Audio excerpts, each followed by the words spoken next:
무극담노 종신기 천마편 제34화 고벽 만독불침 그리고 홍산유전 3. 만독담 지저에는 의문의 녹색 공간이 생겼으며 이 공간은 제법 큰 규모로 웬만한 큰 장원의 크기와 방불했다.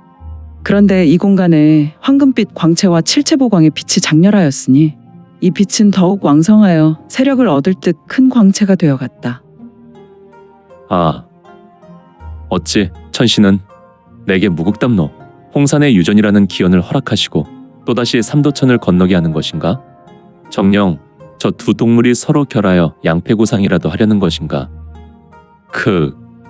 현재 류지혁은 손가락 하나도 움직일 수 없었다. 하지만 그의 이성은 어느 때보다 더욱더 뚜렷하고 그는 지금 본인에게 닥친 상황에 대해 정확한 판단을 할 수 있었다. 다만 그는 두 눈을 끔벅이지 못하고 큰 눈동자를 좌우로 굴리고 있을 뿐이었으니 두 녀석이 뿜어내는 독기운이 엄청나 나의 육신을 또다시 태우며 한 줌의 동물로 만드는 것은 아닌지. 꿀꺽. 지혁은 마른 침을 삼켰으며 슈슈슈슈슈슈슈슈슈. 새. 아, 드디어 두 동물은 마지막 온 힘을 기울이려 하는 것인지. 두 녀석 삼목섬유와 칠점독각사는 건, 태, 리, 진, 손, 감, 간, 곤 8괴의 방향으로 격하게 돌았다. 시간이 갈수록 그 속력을 더했으며 또한 이들이 발광하는 광채는 결국 녹색 공간을 거의 다 메워버렸으며 한 부분은 황금빛, 한 부분은 칠채보광의 빛으로 울긋불긋하였다. 아, 나는 이제 꼼짝없이 삼도천을 건너게 되었구나. 녀석들은 이제 폭발 직전이니 나도 저 녀석들과 함께 한 줌의 동물이 되어 이 만독지의 일부로 돌아가겠군. 세상. 지혁은 절망감이 몸부림쳤으나 그는 지금도 역시 일절 움직일 수 없었으며 그의 두 눈은 절망의 눈빛으로 물들었다. 이때 두 동물의 입에서 무언가 정체불명의 물체가 튀어나왔는데 녀석들은 동시에 무언가 뱉어낸 것이다. 그러나 이 물체는 분명히 단순한 독침은 아니었으니 두 녀석이 뱉어낸 것 역시 황금색과 칠채보광의 빛을 더욱 진하게 뿌리며 날아갔는데 서로 충돌할 것인가. 어린아이 한 주먹과 같은 크기의 두 물체는 서로 쇄도하여 부딪히기 일보 직전이었고 하지만 충돌 직전에 멈추어 중심에서 자체 회전하여 서로 서서히 합체를 이뤘으니 마침내 두 녀석이 뱉어낸 것은 하나가 되어 서서히 가라앉았고 이 중심에는 류지혁이 자리하고 있었는데 새. 츠츠츠츠츠츠츠츠츠츠. 허허, 어찌 이러한 기이한 일이 실제 이뤄지는 것인지. 혹시 이도 홍산에서 문명을 발전시켰던 신인들이 섬겼던 그 천신께서 예비한 것이란 말인가. 어린아이의 두 주먹 크기의 원단 모양의 물체는 시시각각 신비로운 광채를 내며 지혁의 머리까지 내려오더니 한편 툭! 지혁이 불과 10걸음 정도 걸으면 될 장소 위치에 좌우로 떨어져 내리는 물건들이 있었다. 그것은 다름 아닌 삼목섬유와 칠점독각사였다. 이 고동물은 자신의 모든 기운을 사용했는지 그저 힘없이 공간에서 떨어져 내렸고 그들은 각각 한번 꿈틀하더니 사람이 대자로 뻗어버린 것과 같이 하늘을 향해 뒤집혀 죽어버린 것이다. 도대체 이들 동물에게 무슨 일이 벌어진 것인가? 이 녀석들, 즉 삼목섬유와 칠점독각사는 서로에게 치명적인 공격 한 번 하지 못하고 지혁이 알고 있는 여의팔보관섬이라는 보법과도 같은 8괴의 방향으로 날아다닌 것 외에는 아무것도 하지 않았는데 죽어버렸으니 말이다. 지혁이 알지 못하게 서로에게 암수를 전개했던 것인지. 아무튼 두 동물은 죽어버렸고 계속해서 내려오던 신비의 물체, 즉 두 동물이 뱉어내었던 물건.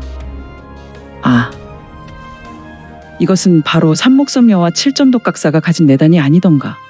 이 동물들은 몇 년 동안 살았는지 추측이 불가했지만 분명한 것은 능이 천여 년 훌쩍 넘긴 독 기운을 가진 것들로 일반인이라면 수십 장 근처만 가도 독 기운에 중독되어 한 줌의 동물이 되어 녹아내릴 것인데 허허, 이 동물들의 내단이 하나가 되었다는 것도 고래로부터 듣도 보도 못할 기사가 아니던가. 이 신비로운 두 동물이 뱉어낸 내단은 하나가 되어 류지혁이 곳곳이 서 있는 높이까지 내려왔다. 그리고 연자여, 입을 넓게 열라. 그리고 이 동물의 내단을 삼켜라. 어라? 어디서 들리는 음성이던가. 허허, 이것은 공간 중에 울리는 음성이 아니라 오직 류지혁의 머릿속에서 울리는 영혼이었으니. 지혁은 정신이 혼란스러웠고 머리 안에서 울리는 음성으로 인해 그는 본인의 고개를 좌우로 돌려 영혼을 들려주는 주인공을 찾고자 하였다. 하지만 그는 조금도 움직일 수 없었다. 도대체가 도무지 움직일 수 없으니 말이야. 도대체 누가 내게 말하는 것인지. 류지혁은 몸을 제대로 움직일 수 없었으나 조금 몽롱한 표정이었다. 연자여, 무슨 잡생각을 하느냐? 당장 정신 차려라. 내가 움직일 수 없는 것은 단순히 육체적인 힘으로 움직이려 하니 너는 움직일 수 없지 않으냐? 내가 무국담로 무국전에서 중단전과 상단전을 열었던 것을 기억지 못하느냐? 내 녀석은 비록 온전한 무국지체를 이루지 못하였지만 무국지체의 연단 과정을 통해 무국자의 길을 걷고 있지 않으냐? 흑! 무국조사였구나. 조사요. 그래, 이제야 기억하는구나. 난 종전 8땅 끝에서 너에게 홍산유전을 물려주었구나. 내가 이야기하지 않았느냐? 너는 무국지체의 기반을 닦았으나 내 여정에서 2번의 극한을 더 경험해야 진정한 궁극마와 탈마를 이루 천마가 된다고 하였구나. 아, 그러면 지금 만독담에서 경험하는 모든 것이 그렇다. 바로 홍산의 안배요. 홍산유전의 한 파편이다. 조사시여.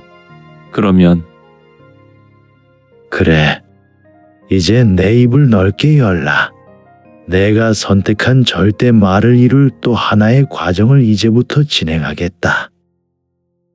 알겠습니다. 류지혁은 아직 본인의 신형을 조금도 움직일 수 없었으나 어찌된 이유로 잠시 후에 눈을 천천히 감게 되었다. 그는 지금 아름다운 신형과 아름다운 얼굴을 하고 있었지만 몸에 난 털은 모두 사라져 조금은 우스운 모습이었다. 하지만 그가 인중지룡의 신형이 아니라 누가 감히 말할 수 있겠는가. 잠시 후 그의 관옥과 같은 얼굴에서 시작된 황금색 광채는 천천히 그의 모든 피부에서 빛을 발하게 되었으며 그는 두 눈을 감은 채 입을 천천히 벌려 그가 벌릴 수 있는 최고의 크기로 입을 벌리게 되었다. 또한 공중에 떠 있었던 동물의 내단, 즉 세상에서 가장 강력한 독단이 천천히 지역의 입속으로 빨려들듯 들어갔다. 그리고 헉! 콱콱콱콱쾅! 허허, 지금 녹색 공간에서 전혀 소리가 나지 않았지만 류지혁은 세상이 무너지는 소리가 그의 귀에 심하게 울렸다. 독단이 그의 입으로 들어간 동시에 지혁의 귀에 광음이 울리기 시작했다. 그뿐만 아니라 그의 황금빛 신형 위로 지옥의 염화가 붙어서 활활 타오르게 되었다. 지금 지혁의 신형에서 불타오르는 이 지옥 염화는 지혁을 모두 살라버릴 듯 타올랐으니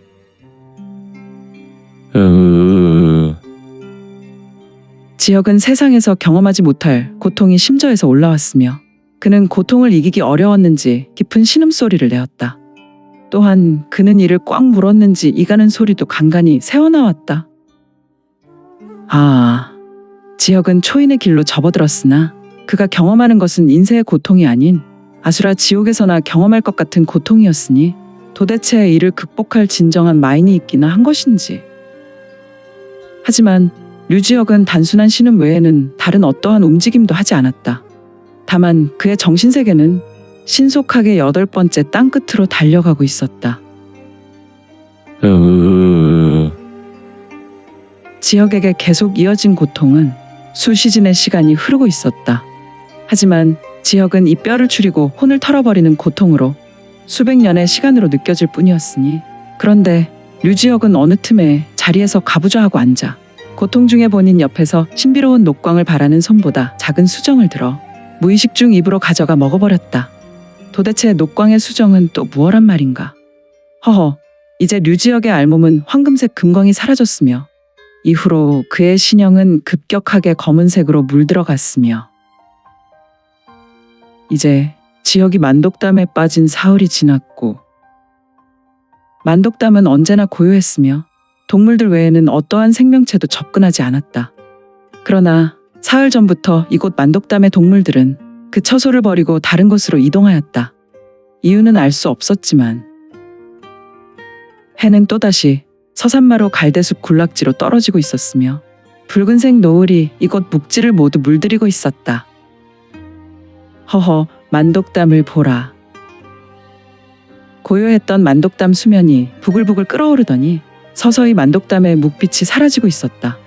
어라, 이러한 현상은 만독담 수면만 그런 것이 아니라 만독담 수변 지역 묵지 또한 서서히 그 색깔이 변하여 진흙빛으로 변해가는 것이 한 시즌이 지나서 밤이 되었고, 묵빛의 색깔은 모두 사라지게 되었다. 1000년을 넘게 만들어진 이곳 만독담의 이러한 현상은 처음 겪는 일이었는데, 이때 만독담에서 심한 거품이 부글거렸다. 마치 불에 올려놓은 찻주전자에 물이 끓어오르듯 부글거렸으며, 지금은 한겨울이 아니었지만 만독담 전체로 수증기가 심하게 올라왔다. 이런 만독담 수면을 보라.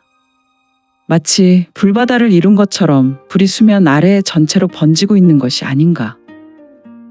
슈슈슈슈슈슈슈슈슈슈 시익 슈슈슈슈슈슈슈슈슈 색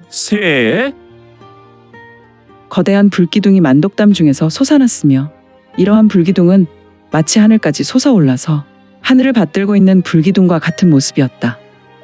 그런데 그 끝에 검은색 점이 있는 것으로 보였는데, 허허, 이 검은색 점은 불기둥이 사라진 후에도 존재했으니 이 검은색 점은 천천히 지상으로 내려오는 듯하였다. 반식경의 시각이 지났는가? 이 검은 점은 점점 사람의 신형과 같은 모습이 되어 천천히 지상으로 내려왔다. 이런 능공어도의 경공이라니. 작금의 구주 21천도 이와 같은 능숙한 능공어도의 경공은 힘들 것인데. 척척척척척척척척 헐. 이 검은색 신형이 지면과 가까워지면서 그의 모습이 정확하게 확인되었으니 그는 지금 허공을 마치 계단을 밟고 천천히 내려오는 모습이었다. 그는 비록 어두운 밤이었지만 흑빛 신형으로 실오락이 하나도 걸치지 않았다. 그는 온통 검은색 색깔의 피부를 소유한 흑인으로 보였다. 척척척척 착 그는 마침내 묵지로 내려섰고, 오, 신형을 보라. 하늘에서 내려온 신인이란 말인가. 그가 비록 알몸이었지만, 그리고 그의 신형이 온통 흑빛 검은색 피부였지만 건미는 하늘을 향한 기상으로 날렵했으며 그의 콧날은 적당히 세워져 신이 빚은 조각으로 관옥과 같은 얼굴이었다. 하지만 이상하게도 머리는 사원의 승려들과 같은 대머리였다. 그렇지만 그는 매우 잘생긴 인중지룡이었다. 후후후후 역시 묵지는 이전의 묵빛돼지가 아니군. 후후후후 내가 최악의 고통으로 무의식 중에 만독담의 독정을 집어먹었더니 묵빛은 묵지와 만독담에서 모두 사라지게 되고 일반 돼지가 되었나. 아, 하늘에서 떨어져 내린 신인은 바로 류지혁이었단 말인가. 그는 지옥과 같은 고통에서 돌아왔으며 그의 모습으로 보아 그는 만독담의 독은 물론 세상의 가장 강력한 독을 모두 제압한 천신의 신이로 보였다. 그런데 지금 류지혁이 홀로 말하는 독정은 도대체 무엇란 말인가? 이 독정은 이 땅에 존재하는 독중독, 독의 아비 궁극독이 아니던가. 북해 빈궁의 보물인 빙정은 음공을 연공하는 모든 이에게 최고의 영물인 것과 같이 독정도 독공을 연공하는 모든 무인의 보물 중 보물이었다. 하지만 문제는 빙정을 먹고 버틸 수 있는 인물이나 무공은 세상에 존재하지 않는다. 또한 독정도 마찬가지로 독정을 곁에 두는 것조차 엄두를 낼 수 없었으니 당시 구주 21천의 일인 이정에 속한 독후는 독정을 곁에 두고 독공을 연마할 수 있으리라. 짐작되더라도 이 철의 여인도 절대로 독정을 먹거나 삼킬 수 없을 것이다. 말이 이러하니 과연 유지혁이 삼목섬녀와 7점독각사의 내단을 먹고 동물로 녹아내리지 않았다는 것도 귀신이 곡할 노릇인데 독정을 무의식 중에 단숨에 삼켰다니 자다가 우는 아이도 단숨에 울음을 그치고 놀라 자빠질 일이 아니겠는가. 아무튼 지금 류지혁의 두 눈은 황금빛 물결이 일렁이고 있었다. 우두둑? 지혁은 두 주먹을 쥐었고 그의 손에서 매우 요란한 소리가 났다. 무국조사가 말한 기어는 이제 단 하나 남았구나. 하늘에 구천이 있듯 땅끝도 구지가 있지. 나는 8땅끝을 경험했으나 아직 마지막 단계인 구지를 경험하지 못했다. 내가 궁극말을 이루려면 이 구지를 밟아야 할 것을. 심한대산으로 들어가야 하는가. 그곳에 말을 위한 홍산유전의 마지막 안배가 있다고 하니. 그런데 심한대산은 마가들의 본산이 있는 곳으로 마교 대종가의 영지가 있는 곳이 아니던가. 마교라. 처벅. 류지혁은 천천히 걸어가 갈대밭을 향했고 후후후후. 나의 애병이 여기 있었구나. 류지혁은 묵지 경계선에 떨어져 있었던 하나의 지팡이를 들었다. 그 모양새가 매우 볼품이 없어 마치 나이 많은 노인이 들고 다니는 지팡이와 같은 모습이었다. 그런데 지혁은 이를 애병이라고 하는가. 누가 있어? 이것이 고금 최고 신병이 될 환공의 총으로 볼까? 환공 그는 매우 신비한 인물로 이자도 사실은 홍산에서 왔다고 무국조사가 말하지 않았나. 이것 역시 홍산의 후예에게 부여된 천신의 안배라고 했으니 나의 애병총이여. 내가 천마가 될 때 너는 비로소 천마지검이 될 것이다. 츠츠츠츠츠츠츠츠. 류지혁은 서푼의 공력을 지팡이로 흘렸고 츠츠츠츠츠츠츠츠. 붉은 빛으로 물든 지팡이는 서서히 변하여 양날이 성검이 되었다. 비록 어두운 밤이었지만 중천에 뜬 보름달 빛에 이 검은 매우 예리한 빛을 반사했다. 휘리리리. 스공! 류지혁은 검으로 변한 지팡이 환공의 총을 좌해서 우로 좌수검을 휘둘렀고 검은 강력한 파공성을 내며 은빛 검기가 쏘아져 나갔다. 파파파파파파파파파파파. 아니, 검에서 튀어나간 것은 검기가 아닌 초절정 경지를 뛰어넘는 검사였던가. 류지혁은 이할의 공력으로 검사를 쏘아내 조금 거리가 있었던 갈대밭 군락지에 서 있는 갈대를 예리하게 베어냈는데 허허, 이럴 수가. 갈대밭 군락지의 갈대는 수백 장 이어진 곳으로 백리세가의 옆장이었으니 이 수백 장의 갈대 중에 허리가 잘려 절반이나 그 모습이 초라한 모습이 되었다. 어찌 이는 반드시 경천동지의 모습이었으니 태산이었으며 반드시 태산의 허리가 잘려 두동강이 되지 않았을까. 그야말로 공전저루여 경천동지의 절대 내가 공부였으니. 휴, 아직 멀었구나. 만타무국봉의 완성과 무국지체의 완성은. 류지혁은 다소 실망의 빛으로 본인이 벌인 일에 만족할 수 없었다. 도대체가 홍산의 만타무국봉의 완성이란 진정한 무국이요 신인의 경지란 말인가. 이제 마지막 기원을 만나기 위해 심한대산으로 가야겠군. 마교의 본산, 만이교의 성지로 말이야. 츠츠츠츠츠츠츠츠츠츠. 류지혁은 다시 환공의 총의 서푼에 공력을 주입했으며 이 환검은 서서히 변하여 육모방망이가 되었다. 내가 괴 공자로 백리세가에 있었을 때 저작거리의 말을 들었는데 전쟁에 휩쓸리지 않으려면 관부로 들어가라 하는 말을 들었다. 백리새가주를 공격한 무리는 단순한 녀석들이 아니야. 그리고 내가 이곳에서 모용새가와 단목새가의 단목물을 보았지 않았나. 녀석들은 분명히 백리중현을 공격했던 몸통일 거야. 그렇다면 분명히 중원의 전국 치롱은 국지전이 아니라 전면전을 벌여 전쟁의 소용돌이에 휘말리고 말겠지. 나는 심한대산 송강현으로 가서 관부로 들어가 일신을 맡겨야겠다. 그래야 독정을 다스릴 수 있다. 난 만독불침을 이뤘지만 앞으로 3년간 체내의 일정량의 독을 유지해야 하는 고벽을 얻었지 않은가.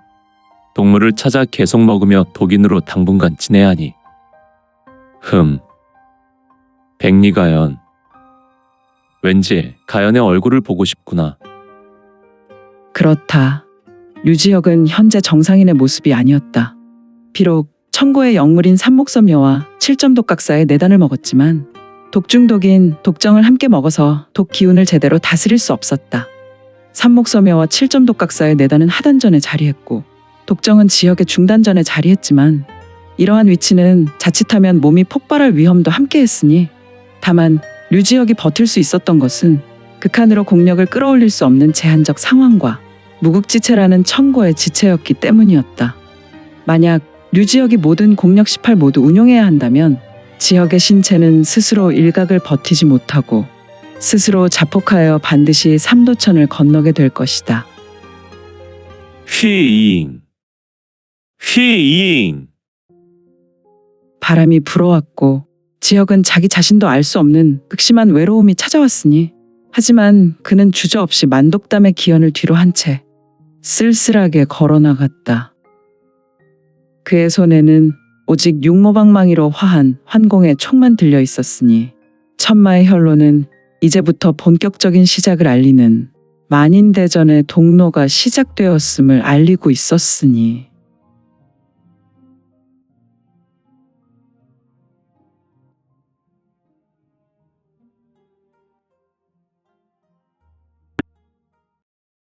오늘 준비한 내용은 여기까지이고요.